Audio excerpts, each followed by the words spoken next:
Hi, this is Af Malhotra on Straight Talk with Af.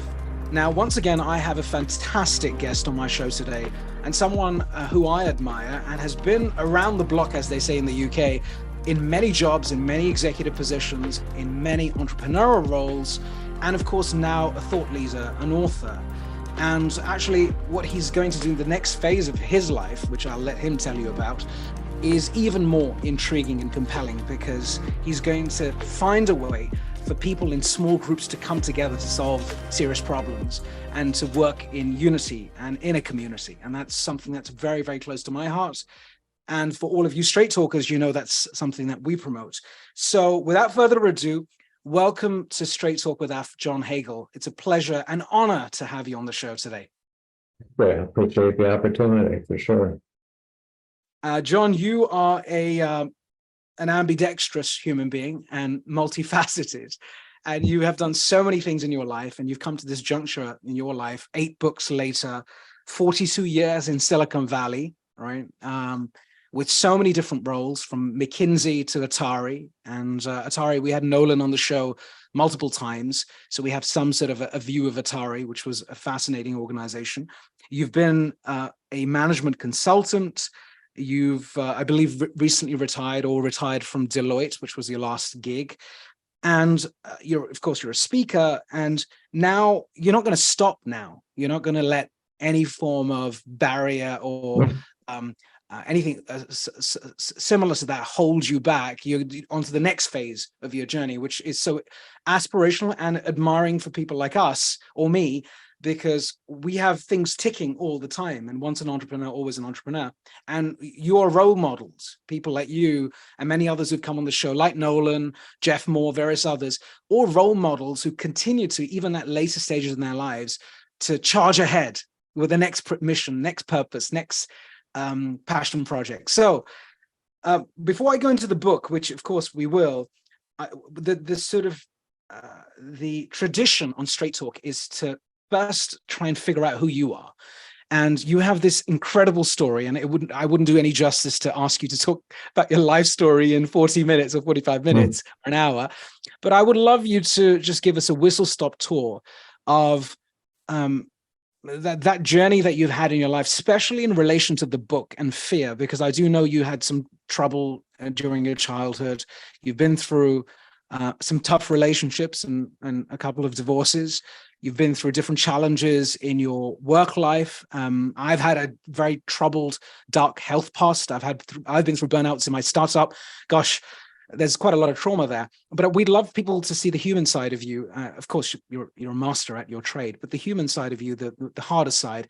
And then I'd love you to just bring it back to where you are today, and then we'll go right into the book, if that's okay. The floor is yours.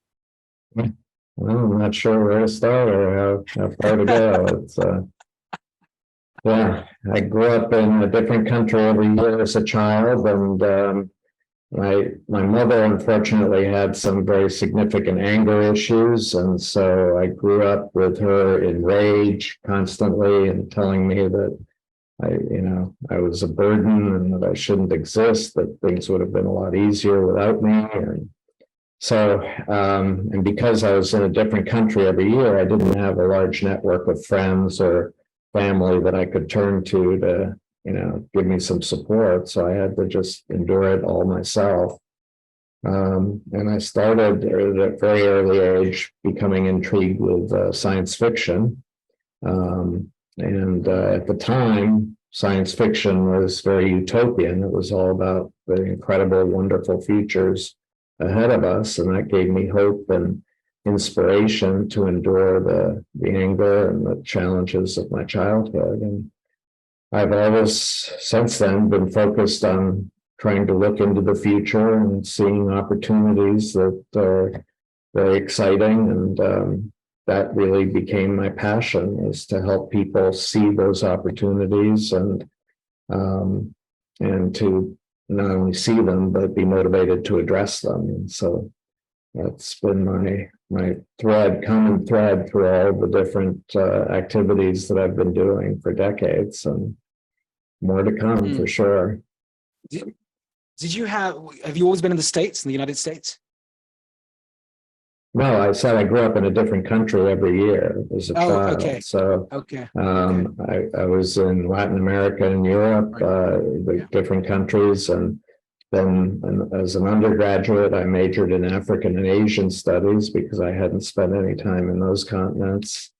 And then to round it out, I did a graduate degree in modern Middle Eastern studies so that I could have a Wow. chance to explore the Middle East. So I very much have a global kind of perspective, and yeah. Yeah. Did you have siblings, or were you an only child? I had one sister, so just slightly younger than me, so a small Yeah. family. Yeah. And I'm sorry to hear that. And it reminds me of one of my previous guests, Ed Hagim. I don't know if you know Ed. He now runs, he's later on in his life, he's got many grandkids, but he's now a hedge fund manager or chair at High Vista, and he's done various leadership roles. But much like you, he had this sort of frenetic past where he went from orphanage to orphanage, Hmm. and now he's in his 70s. And I had a show with him a few months ago, and it reminds me of that conversation because his outlook on life is just it's just incredibly positive. And he talks about his past, and he talks about his book. He's got these memoirs that he wrote. He said it was an accidental journey. I needed to get over this relationship with my father, and who said my mother had died for many years, and then it was a lie. And eventually I realized my mother was alive, and the rest is history. And how he dealt with fear, he dealt with anger and frustration, and how he built himself up individually. And it's just a fascinating story, which sounds, it's akin to, I guess, the journey you've been on, where a parent is so important. These days, parenting is very gentle. I'm a middle-aged father in the sense that I'm going to be 45. I had my kids much later, 2.5 and 4.5, boy and a girl. And I have to tell you, parenting is very, very different today. It's kid gloves, and it's ultra active, and you're fully focused on your child like a laser, as opposed to the old days where you were sort of, floating around and the village was raising you. I'm going to come to the next few generations in a moment, because there's some questions I have for you in terms of the future of humanity, especially in relation to the book. But so you did all of this. So how did you fall into work? So what was your first gig? Were you straight into like a corporate job, or did you go into entrepreneurship? But what was your first try, a bite at the apple? How did you do it? In terms of full-time work, my first job was with Boston Consulting Group as a consultant, and it was interesting. I was in the joint program at Harvard University with a JD and an MBA, a law degree and a business degree. And very early on, I saw that I did not want to be a lawyer. And for the last summer in the program, I was interviewing with all the law firms because I felt I should at least work for a law firm for the summer, just so I could say I had done it. The more interviews I did, the more depressed I became. And one day in the recruiting office, I saw a notice that this company called Boston Consulting Group was going to be interviewing at the law school. And at the time, I didn't really know much about them, except they were not a law firm. And so I signed up for the interview and went into the first interview with the partner. And first thing I said to him was, if you don't give me an offer for the summer, I'm going to have to go work for a law firm, and I'm going to commit suicide. And he took great pity on me and gave me an offer. And for those in the U.S., I guess, his name was Mitt Romney. He was became a rather famous politician. And so I'm eternally grateful to Mitt Romney for having saved my life. It was, yeah. You know what? I'll tell you something interesting. What you just said, because these days, as you realize, podcasts are very popular, and sound bites, and people don't want to spend too much time. Even our 1 hour episode, not many want to listen to the whole hour, so they listen to the shorts or the synopsis or the summary, as you probably know. And so when we do the editing, we'll be cautious about not taking that bit out where you say, "I just said I'm going to commit suicide," because that might be the line that most most people use when they go for their pay rise or something. Say, if you don't do this, I'm just going to commit suicide. Hey, John Hagel said it worked, so I'm going to go for it. Disclaimer, total disclaimer there. Please. So you got into consulting, and then you've also had some entrepreneurial gigs. So from a shift from consulting, how did you make the shift from consulting into entrepreneurship? What happened there? Well, I was working. I ended up working at BCG after I graduated for 2 years, and I was again always intrigued by looking ahead into the future. By the way, my first book I wrote in 1976. And it was on alternative energy technologies, solar, nuclear fusion. So again, from an early age, I was looking into the future. And while I was at BCG, I was seeing the emergence of microcomputers and the exponential improvement in price performance of the technology. And I had spent a summer in the Bay Area in Silicon Valley, and I was intrigued by the optimism that I saw out there. So I had decided to start my own business in the computer business, even though I had never used a computer in my life, much less studied technology. I had no technology background, but I was so excited about the opportunity that the computers were going to create. And so that was my motivation, and it gave me an excuse to move out to Silicon Valley, and I've never looked back. And what was that company? Did you sell it? Did you fold it? What did you do? Well, it sold turnkey computer systems to doctors in private practice, small practices up to 10 physicians, and it was one of the first desktop computers to be used for that kind of purpose. And I built it up for a couple of years. It became the largest company in that particular segment or market, and I sold it to a larger company. Wow! Yeah. And then you had the bug. Did you have the bug then, and you did one more entrepreneurship gig, or you went into the corporate? Well, at that point, I actually got recruited into Atari in the video game business. Right. That was my next stop. So what year was this? You said 19. Well, I exited from my startup in 1982 and joined Atari in 1982.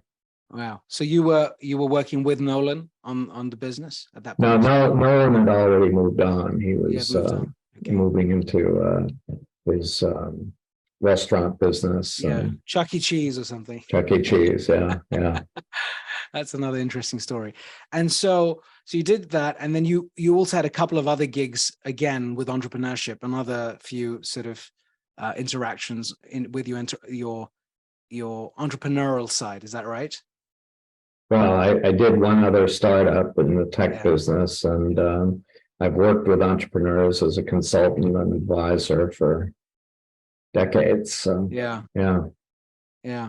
And so, given that you don't find many folks who sort of travel in and out of the elevators from corporate to entrepreneurship and entrepreneurship to corporate. Sometimes you leave the corporate and then you get into entrepreneurship, and you get addicted, and you just keep doing the same thing again because you just can't work for another big organization for a variety of different reasons. So you seem to be you've gone back and forth and so on for a variety of reasons. You've written many books. So you talked about the book in 1976. Wow, that was a long time ago. Not that I'm trying to make you feel old, but it was before I was born. But incredible talking about alternative energy at that time. It's just phenomenal. Real pleasure. And this particular book, The Journey Beyond Fear, it's a fascinating book. And tell us a little bit about what was you've done so many things, you've been through so many life stages. What was the need, or what compelled you to script this out, to write this story, and of course the narrative that goes with it? Because I do know that you define story and narrative in two different ways, which we'll come to. Yeah, no, there were several kind of catalysts along the way. My business career was broadly in business strategy. I was trained to believe that if you have the right strategy, you win. Strategy is everything. And over the years, I've come to believe that it's less about strategy and more about psychology. that if we don't understand the emotions that are shaping our choices and actions, the best strategy is just going to sit on a shelf somewhere. So I became more and more focused on understanding emotional environments. And then I started writing a book about 7 years ago. And at the time, I was traveling around the world as part of my work. And I was struck that everywhere I went, the dominant emotion that I was encountering was fear. At the highest levels of organizations, lowest levels out in the community. And while I think it's understandable, I think it's also a very limiting emotion. And so I was driven to write a book to, first of all, help people to acknowledge fear, but then find ways to move beyond it and cultivate emotions that would help them to have more impact that's meaningful to them. Do you find that it's interesting? I was going to ask you about international travel. One of the experiences that I've had, if I take a market like let's take the East and West for now, just for a moment, post globalism or globalization era that we're in, sort of, which is rife with a lot of stress, and you talk about that in your book. Geopolitics, war. AI, you can list a whole bunch of things, economic pressures, inflation, and so on and so forth. What I find interesting is, and it's hard to put my finger on it, but there's a vibration you get or a vibe you get based on the dialogue that you're having with individuals or communities as you enter different countries. In the West, certainly in the United Kingdom, I feel fear is rife for all the reasons you know and I know. I haven't traveled to the US for a while, but when I was there, Trump was in power at that point. It was during COVID, and I haven't been back since then. It was a different phase for the US, and it's going through a very, very interesting time, which is for another show. And then I've traveled out to India. And most recently, when I went to India, the pulse and the vibe is different. I have seen fear in the past because of the scarcity model in India and the trust deficit and the divide, and we all know about that.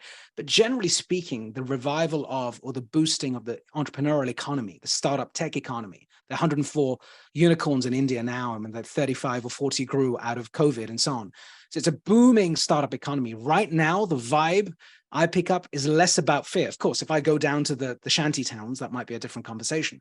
But I'm talking about the cosmopolitan areas, the main cities. There's the young people, so 60% of the country is below 28. The young vibe is about opportunity, as you put it. Opportunity, we can make this happen. And the slogans and the strap lines, and I know you talk a lot about in your book. And of course, that changes. It goes in different phases and cycles. I'd love your viewpoint and perspective, because you're so well traveled and you've studied other markets. How do you see cultural shifts, economic shifts, and national dynamics, or those factors affecting the general fear equilibrium? Do you see that making a difference, or it's agnostic? Obviously, there are differences depending on cultures and generations and whatever, but even with all those differences, my experience is that the dominant emotion, the prevailing emotion and spreading emotion, is one of fear. And I think specifically, I should clarify, when I talk about fear, I'm talking about fear of the future. When you look into the future, do you see primarily threat or opportunity? And I believe more and more people around the world are looking into the future and seeing it as very threatening. It's scary. I'm not sure I want to go there. I want to focus on what I can hold on to today and hope that I can survive. I guess, are you seeing that as, I talk about making friends with uncertainty. Is that because it's ambiguous, it's unknown? Or what is your definition of fear in the context of the future? I mean, what have you seen? What have been the sort of different manifestations of it? Examples, for example. Well, the forces that are shaping this fear, I believe, there are three forces. One is intensifying competition on a global scale. So no matter how successful you are, wherever you are, there are people from parts of the world that you never even knew are going to come and attack you and compete with you. The accelerating pace of change, things you thought you could count on are no longer there. And then because of all the connectivity we've created around the world, some extreme disruptive event comes in out of nowhere. Dare I mention the pandemic as just one example of that kind of extreme disruptive event. any one of those three alone would be pretty scary, but all three together is very scary. And that's, again, I think it's very understandable that there is fear, but it's a very limiting emotion. And so I'm driven to want to help people move beyond the fear and also acknowledge the fear. I mean, one of the issues I run into is people say, oh, come on, I haven't heard many people express fear, but we live in cultures around the world where expressing fear is a sign of weakness. You're a weakling if you're afraid. So why would you want to say you're afraid? I believe and we find other emotions to express. And one of the emotions that I believe is anger. If you look under anger, the anger that's erupting around the world, a lot of it, if not all of it, is driven by fear. They're angry because they're under attack. They're afraid. And so I think that, getting people to just acknowledge the fear, that they have fear to themselves, and then recognize that it's very limiting and find ways to move beyond it, I think is key. Can I just break those three things down just momentarily, if that's okay? So the first one was competition. And now, of course, we've known about competition for decades, and you've taught it, you've talked about it, strategists have talked about competitive strategy, we have data on it, and so on and so forth. I guess what you're alluding to is this kind of, in fact, I'll let you answer the question, but is it to do with are you talking about supply to supply competition, or are you talking about an individual level where you feel like your jobs are going to be taken, or someone will replace you, like you say in your book? Imagine, did you know that there are 1 million people waiting to take your job? I think you have that in your book somewhere. Is that what do you mean by competition? If you wouldn't mind just unpacking that, would be great. I think it applies at both levels. The level of the individual. We're being increasingly facing a competitive labor market, and a market where now one of the big sources of fear is artificial intelligence. It's going to take my job. I'm going to be out of work. That's competition. I'm competing with machines now, not just with other human beings. And then at the corporate level, there's competition around the world in the marketplace for customers. Customers are becoming more and more demanding. There are more options competing from around the world. It doesn't have to be just from my town or my country. It can be from anywhere in the world. And that's scary too. And are you seeing any differences between one part of the world and another? So like in the US, are you seeing that accelerate? Is it stabilizing? Are you seeing other parts of the world where you see that, if you could do a pulse check around the world in real time, are you seeing any particular nations that are more prone to this, where you see the sentiment much stronger?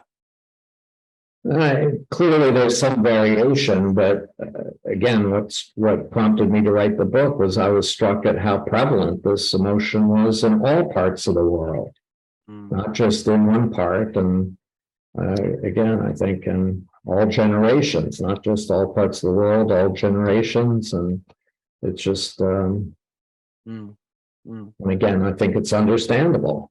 If you're about to lose your job, if things you thought you could count on are no longer there, or if you got some totally unexpected event coming at you, why wouldn't you be afraid? Yeah, I hear you.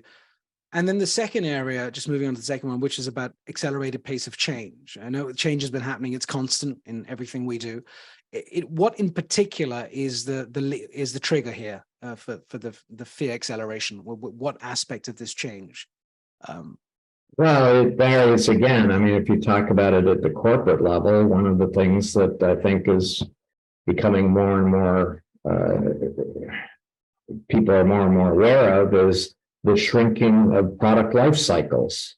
Yes. It used to be, if you came out with a great new product, I can retire. This is wonderful. I'm going to have this product that's going to support me. Now, the question is, what's your next product and how quickly can you get into the market? Because your existing product's going to become obsolete at an accelerating rate. So God forbid, that's the accelerating pace of change there. And then as individuals, many people went to universities, training centers got in certain skills, and they thought this was going to be the basis for their career, for their life. Guess what? The skills are becoming obsolete, and they need to develop new skills, and that's scary. And so, again, it depends on, whether we're talking about individuals or organizations, but I think it's widespread. I can relate to that second point personally a lot, and I'm just being vulnerable at this moment because when I was building my tech startup, I have to tell you, 2016, 17, it was a data company, and we did hit that storm. Like we were at the center of that hurricane or storm or tsunami, whatever you want to call it, because the pressure to continue to keep developing the roadmap. We built a product, we couldn't sort of sit back and relax. We built the product and it was like, well, what about the next one?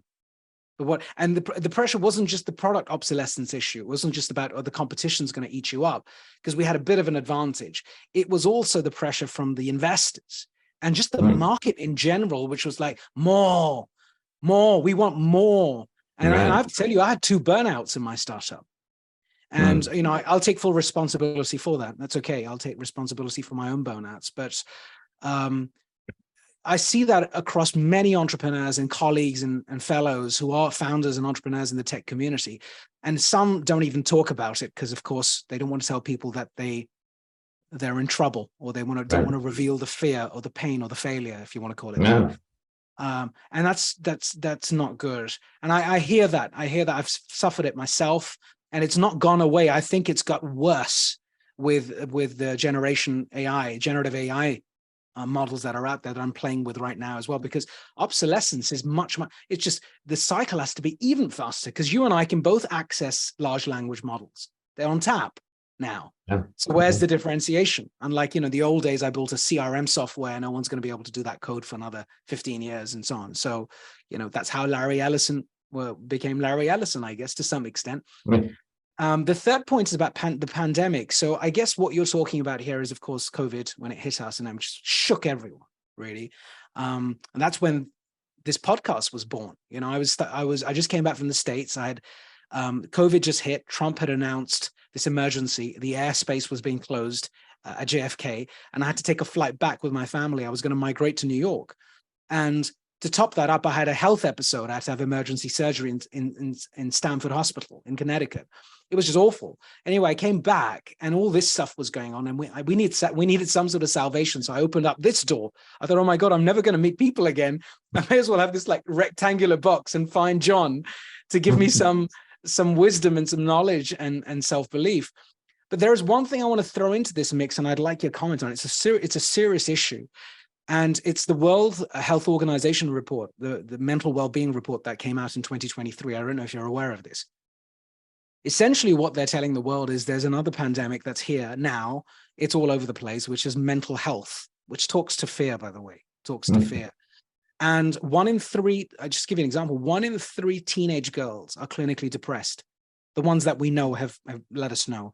1 in 6 adults are clinically depressed, and they believe the acceleration of these numbers is scary. It's worrying. It's terrifying, actually. And I want you to just comment on that briefly, if I may, because I'm sure you're seeing this around you. And I'm not just going to blame the young, Gen Z and the emerging Gen Alpha, and then whenever the Gen Beta come along, my kids and so on. What's your perspective on this?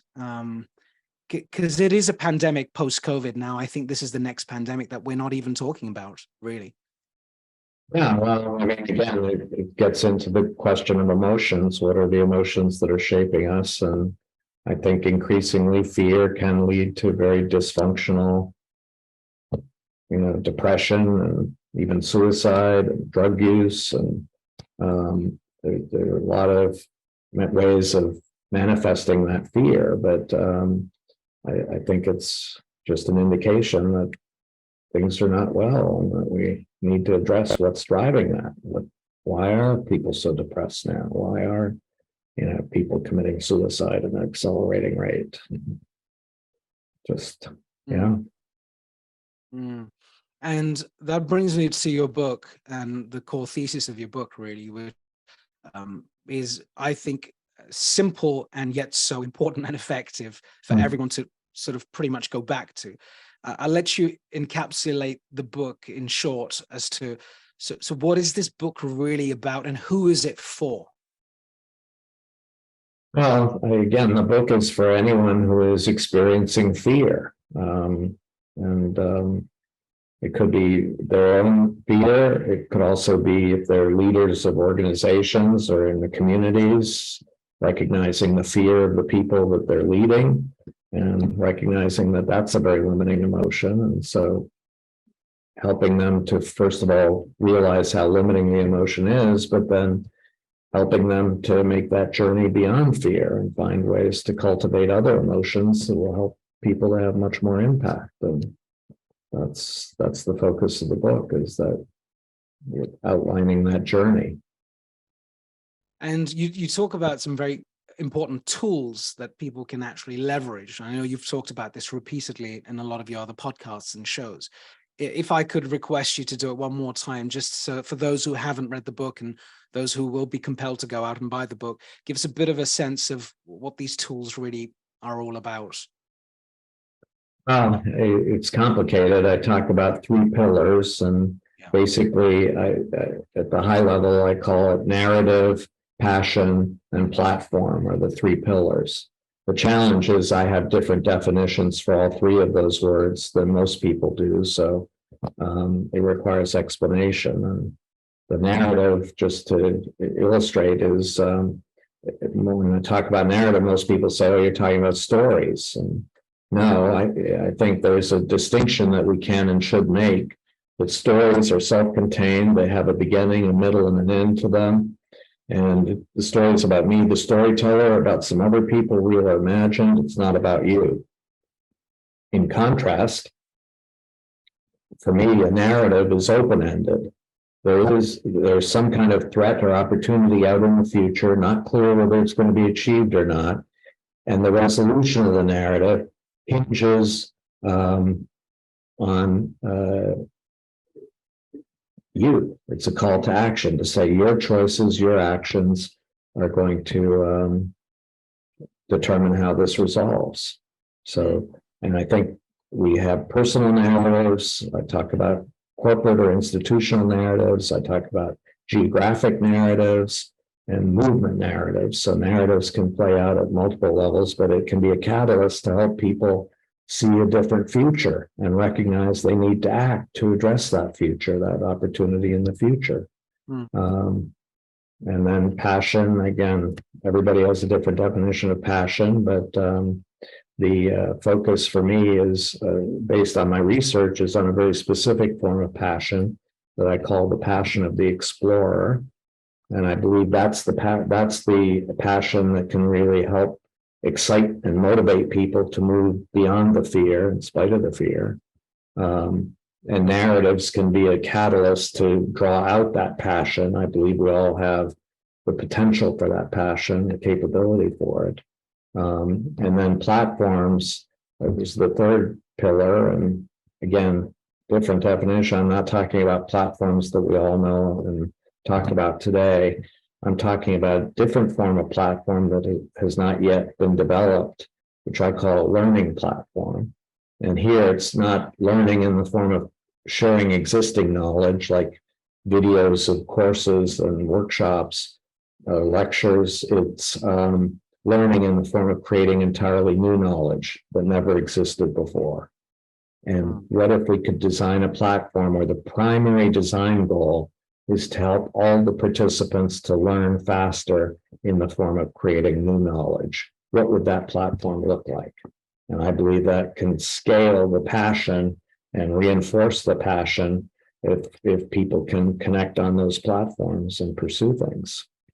Can you tell us a little bit more about that? Because of course that's super interesting now, because we're moving towards the future.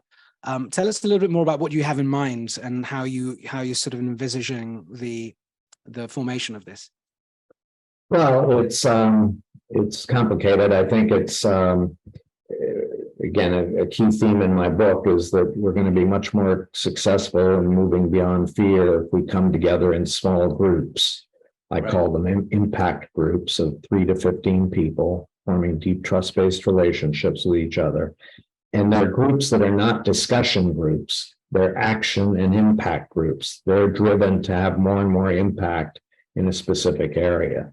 And so the platforms that I'm talking about, the core unit of the platform would be a shared workspace where these impact groups could come together and work together. And it would provide real-time feedback to the impact group in terms of the impact that they're achieving, so that they can learn from the action and evolve their actions to have even more impact, but then help them to connect, each impact group to connect with a lot of other impact groups so that they can learn from the experience of more and more people.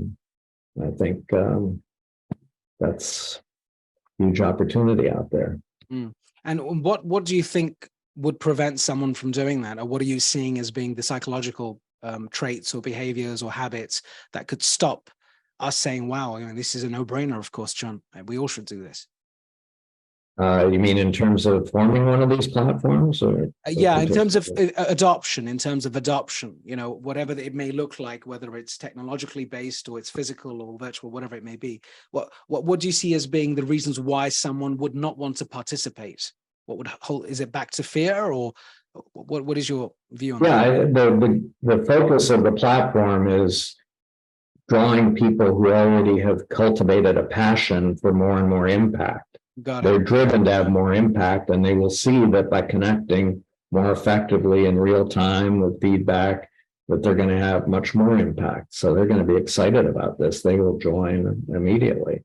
The people who are driven by fear, no, this is not going to be something that they will immediately want to participate in, but as they hopefully overcome their fear and find their passion, they'll want to join too. Mm.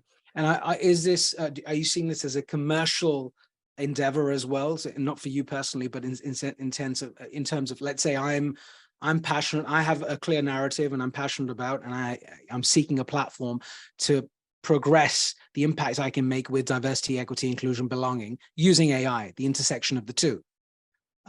Is that me going into this group to elevate my ideas and to do more with other people in a philanthropic way and or commercial way, or how do you envisage this playing itself out in a more pragmatic terms? No, I believe that the platform itself is a commercial enterprise. And right.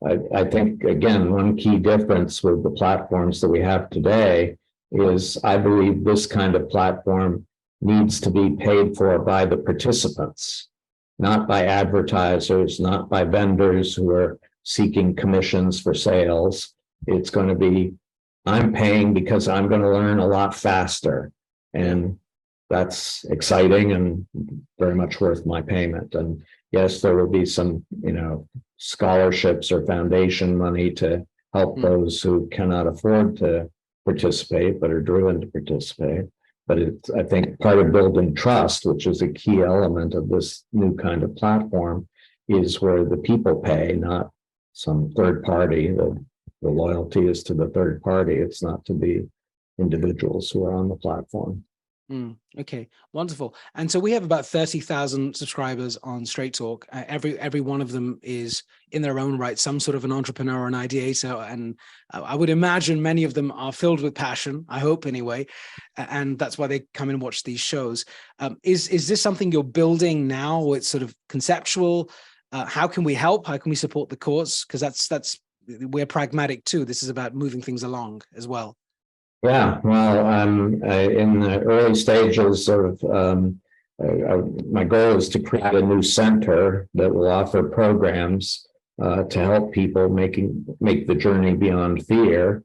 And part of that center will be creating this platform, and it may be done by a separate entity, which is a for-profit entity, but we'll be closely collaborating. But anybody who's interested in this opportunity and potential, I would encourage, please come to my website, johnhagel.com. I have a page there where I talk about this new center that I want to create, and you can sign up and reach out to me if you want to contribute or participate in this. Incredible. I think you're going to have a lot of takers from our side. I certainly will do that myself, because we all need to be part of this movement, whatever the movement may be, because it sounds like we need it. And I'm certainly concerned about the state of mental well-being in the world right now, especially with the next generation and the one after. And I don't know what to do about it, really. I'm making a difference with the work with my social impact venture, but I can't do all of this at one time. So we have to lean on each other.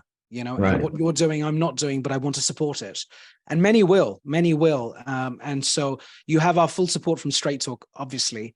And another book in the works, given that it's been 2 years now, so you've had enough time to think about anything else brewing right now in your mind, because of course you're a serial author now.